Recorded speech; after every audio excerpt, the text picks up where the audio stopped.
South Waziristan लोअरवाना से हमारे bureau chief Saidur Rahman वजीर की रिपोर्ट के मुताबिक जनूबी वजीरिस्तान लोअर तहसील तोई खला इस दौरे जदीद में हर किस्म की बुनियादी सहूलियात से महरूम है।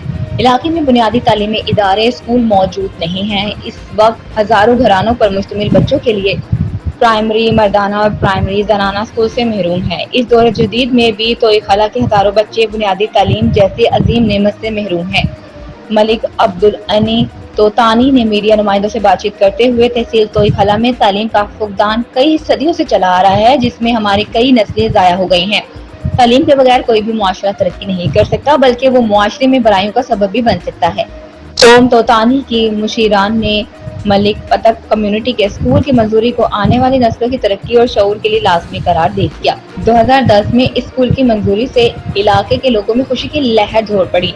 इस शर्त की बुनियाद पर जो कि इलाके में हुकूमत ने वादा किया था, इलाका तरक्की और खुशहाली तालीम आम करने के मुतल्लिका इलाकों के बच्चों के लिए बहुत जल्द स्कूल की मंजूरी और बिल्डिंग पर काम शुरू करेंगे, लेकिन बदकिस्मती से उनकी मंजूरी सिर्फ कागजात तक महदूद रही।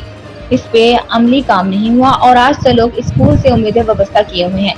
लिहाजा इलाकाई मुशीरान ने वज़ीर आला खैबर पख्तूनख्वा अमीन गंडापुर और वज़ीर तालीम से दरख्वास्त की है कि स्कूल की मंजूरी दे दी जाए।